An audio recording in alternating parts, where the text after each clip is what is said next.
साथियों नमस्कार। मैं रामनारायण चौधरी, सदस्य DS5, और आज के इस लाइव के अंदर राजनीतिक चर्चा, चुनावी चर्चा होगी, जिसके अंदर राजनीतिक पार्टियों ने जिस हिसाब से अलग अलग जातियों को सम्मान दिया है टिकट दे करके, उसी पर चर्चा करेंगे। राजस्थान के अंदर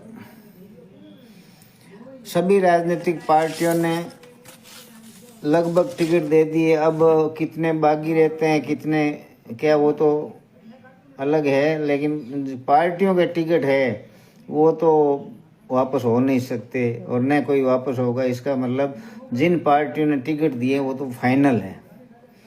राजस्थान के अंदर कांग्रेस पार्टी ने जाट समाज को 36 टिकट दिए और बीजेपी ने 33 टिकट दिए, जो राजस्थान में जाट समाज की आबादी के अनुकूल लगभग बराबर है। क्योंकि राजस्थान के अंदर जाट समाज 17-18% अपने आप को मानता है, तो अदर कास्ट 12-13% मानती है। तो दोनों का औसत करें, अपन सबको राजी रखें तो 15% मान के चले तो ही जाटों को टिकट है वो संतोषजनक है।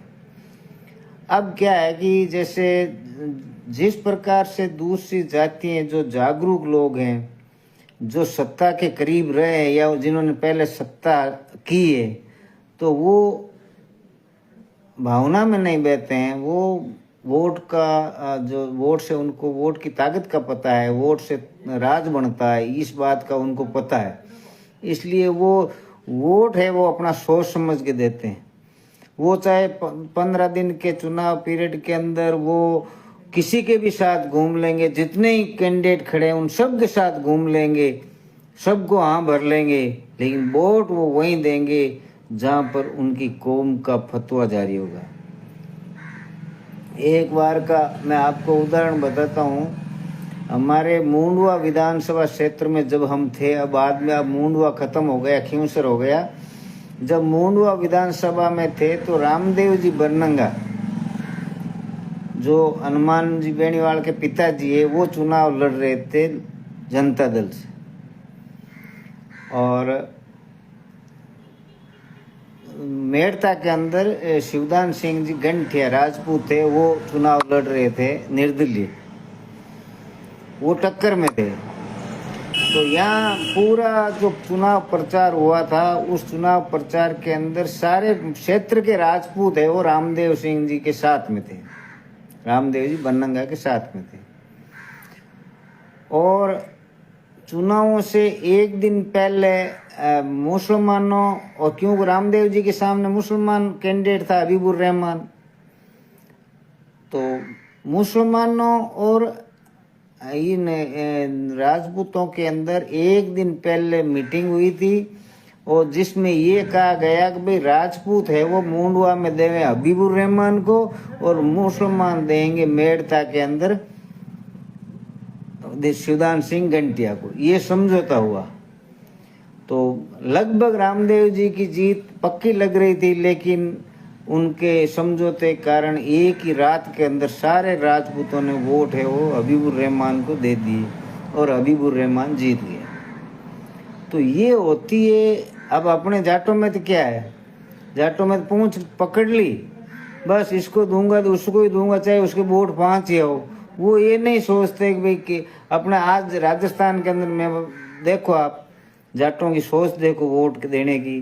राजस्थान के अंदर कोई एक सिंगल आप राजपूत का नाम बता सकते हो जो ये कहे कि राजेंद्र राठौड़ को हराना?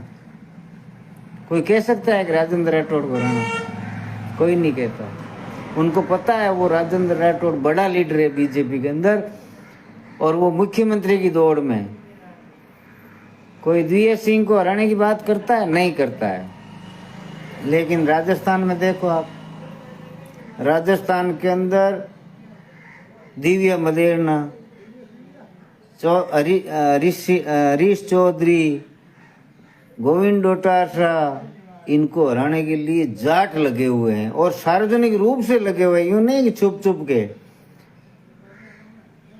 उभरते हुए नेता है कोई रामनिवास गावड़िया जैसा, उनको हराना है, मुकेश भाकर को हराना है, ये टारगेट है जाटों का। तो समझ कहाँ है?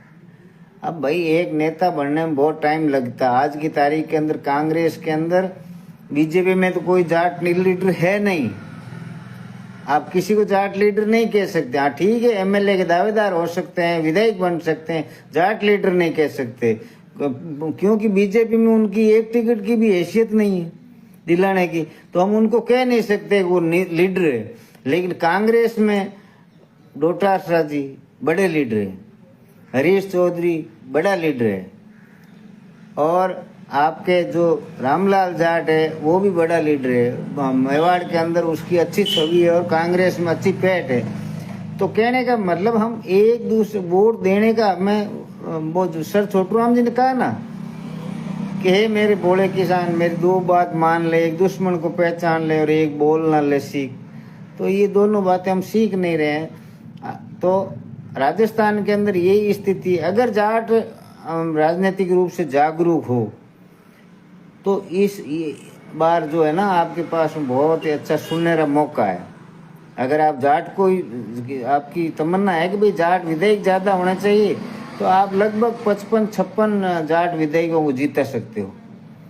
पार्टी को घर बिठाना पड़ेगा। आप पार्टी के चिपके रहे हो तो नहीं भाई, पार्टी को घर बिठाओगे और कौम को आगे लाओगे तो 55-56 विधायक आपके हो सकते हैं। इस तरीके का समीकरण है। कहीं निर्दलीय जाट टक्कर में, कहीं कांग्रेस से टक्कर में, कहीं बीजेपी से टक्कर में, कहीं किसी पार्टी से टक्कर में। तो ऐसे लोगों को, जहाँ दो जाट खड़े हैं वहाँ तो कोई दिक्कत नहीं है, लेकिन जहाँ सिंगल जाट खड़ा है वहाँ पर तो जाटों को एक तरफा होकर के वोट देने चाहिए, तभी तो राजनीतिक जागरूकता है। हम वोट अपने बड़े आदमी को कभी देते नहीं कि भाई ये बड़ा, हम जिस आदमी के चाहे उसके वोट 5 ही हो, हमारी आदत है जिसके साथ लग गए ना हम उसको छोड़ते नहीं। ये हमारी सबसे बड़ी समस्या है। जबकि वोट है वो अंतिम निर्णय है, वो समाज के हित में होना चाहिए। आपका कैंडिडेट 5-10 हज़ार वोट ले रहा है फिर भी आप उसके लिए फुदक रहे हो, तो ये आपकी होशियार की नहीं कहलाई जाएगी, ये बेवकूफ़ी है। अगर समाज के हिसाब से वोट देना चाहते हो, अगर आपको समाज से कोई लेना देना नहीं है, वो आपकी अलग बात है, आप किसी को भी दे सकते हो और कैसे भी दे सकते हो। और अधिकतर जाटों को समाज से कोई लेना देना है भी नहीं, ये भी तय है। तो जो लोग अपनी कौम के लिए कुछ करना चाहते हैं उनके लिए अवसर है। फेंका बहुत मारते हैं लोग, हम ऐसे हैं, हम दबंग जाट, फलाना जाट, ढींगड़ा, लेकिन एक्चुअल के अंदर जाट है वो खत्म हो रहे हैं। धीरे धीरे जाट खत्म हो रहे हैं। क्यों? सबसे पहले तो जाट अपनी संस्कृति को खो चुका है। संस्कृति सबसे बड़ी हमारी ताकत है, हमारे संस्कार और हमारी संस्कृति, उसको जाट खोते जा रहे हैं। और जिस तरह संस्कृति को वो अपनाने की तरफ भाग रहे हैं ना, वो बर्बादी का मूल कारण है। इसलिए आप समय रहते इस चुनाव में आप अपनी थोड़ी बहुत ही है वो स्थिति सुधार सकते हो। लोग कहते हैं ना हम वो थे, हम ताकतवर हैं, हम बहादुर हैं। याद नहीं रहता, आप होंगे बहादुर, याद नहीं रहता। आपको पता है किसान आंदोलन में कितने किसानों के साथ में कितना अत्याचार हुआ था? आपको याद नहीं आता? ये कांटे लगे हुए, कीलें लगी हुई, जो सड़क पर कीलें लगी हुई, ये आपको दिखाई नहीं देती? हमारे लोगों को किस तरह की गालियां दी जा रही थी, याद नहीं आपको? हमारी बेटियां ब्रजभूषण शरण सिंह के खिलाफ आंदोलन कर रही थी, न्याय की भीख मांग रही थी। उस समय आपको याद है साक्षी मल्लिक के चेहरे पर पुलिस वाले का बूट का फोटो? हमारे देश की शान थी वो, लेकिन उसके चेहरे पर बूट था पुलिस वाले का। ऐसी बातें याद करोगे आप? याद करोगे ना तो आप सही जगह पर वोट दोगे। अगर आप ये सब बातें भूल जाते हो तो आप वोट कभी भी सही जगह नहीं दे, वो आप अपने हित के लिए दोगे, अपने नेताओं को खुश करने में दोगे, मतलब अपने स्वार्थ में ही आप अपने वोट को, अपनी कौम के लिए जिस दिन आपने वोट देना सीख लिया उस दिन आपकी कौम भी मजबूत हो जाएगी, आप भी मजबूत हो जाओगे। अब जो लोग गफलत में ना, वो गफलत में रह गए। तो हमारा अभी जो आपने देखा होगा जन स्वाभिमान मंच, देखा जन स्वाभिमान मंच क्या कर रहा है, हरियाणा में क्या किया इन्होंने, 35 जाटों गिला। तो एक शायर की शायरी है, वका की फिक्र कर नादा, वका की फिक्र कर नादा, मुसीबत आने वाली है। वका मतलब भविष्य, फ्यूचर, भविष्य की फिक्र कर, वका की फिक्र कर नादा, मुसीबत आने वाली है। तेरी बर्बादियों के मशवरे, तेरी बर्बादियों के मशवरे हैं आसमानों में, जरा देख उनको जो कुछ हो रहा है। तेरी बर्बादियों के मशवरे हैं आसमानों में, जरा देख उनको जो कुछ हो रहा है, जो होने वाला है। धरा क्या है अहले कौम की दास्तानों में, मतलब उनमें क्या धरा है कि हम वो थे, बहादुर थे, हमारा एक छत्र राज था, हमारे काबुल और कंधार तक हिल जाते थे, जाट के नाम से मुगल डरते थे। उनमें क्या रखा है, धरा क्या है कौम, अहले कौम की दास्तानों में। तू लफ्ज़े फरियाद पैदा कर, खिजर का पंजाब पैदा कर, भगत सिंह का इंकलाब पैदा कर। जमी पर तू हो और तेरी सदा हो आसमानों में, न समझेगा तो मिट जाएगा ये दुनिया के अन्नदाता, तेरी तो दास्तां तक नहीं रहेगी दास्तानों में। इस बात को आपको समझना पड़ेगा। जो षड्यंत्र लोग रच रहे हैं इससे आपको मिटाने का प्रयास है, और मिटाने का सबसे पहला काम है आपको राजनीतिक रूप से मिटाना। जिस दिन आप राजनीतिक रूप से मिट गए उस दिन आप सब तरीके से मिट गए। राजनीतिक पावर नहीं है तो आप कुछ भी नहीं कर सकते इस देश के अंदर। लोकतंत्र के अंदर सब कुछ है, वो ताकत राजनेताओं के पास है। अगर आप राजनीति में कमजोर हैं तो आप सब तरीके से पिट गए। आप अलग थलग हो रहे हो। हमारे में से कुछ लोग मुसलमानों को गाली निकाल रहे हैं। मुसलमान हमारे साथी है, मुसलमान राजनीति में हमारी रीढ़ की हड्डी है।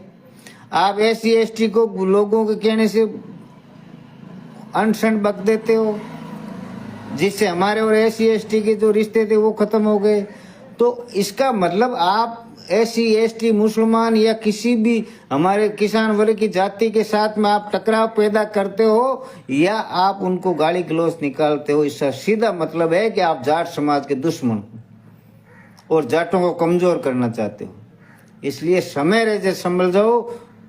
अभी जो वर्तमान में हालात सोशल मीडिया पर, यूट्यूब पर, आप अखबारों में देखो किस तरीके से जाटों के खिलाफ षड्यंत्र रचे जा रहे हैं। लोगों ने ये प्रण लिया है कि राजस्थान में एक भी जाट विधायक जीत कर नहीं जाना चाहिए। तो अब आपको समझना चाहिए कि राजस्थान के अंदर सारे विधायक जीत कर जाएंगे। जो चुनाव में लड़ रहे हैं आमने सामने जाट है उनमें से एक जाएगा, और सिंगल जाट है उसमें भी वो जाट जीत कर जाएगा। ऐसा लोगों को संदेश दो। अपनी जितनी भी साथ चलने वाली कौम है उनको साथ लेके चलो। ठीक है, आप सब लोगों ने मुझे सुना, इसके लिए आप सबका धन्यवाद। अच्छा लगा हो तो शेयर जरूर करना और लोगों को जागरूक करो। समय रहते जागरूक करो। जब हम लुट जाएंगे उसके बाद में जागरूक करने का कोई फायदा नहीं है। आप सबका धन्यवाद। जय हिंद, जय भारत, जय वीर तेजा जी।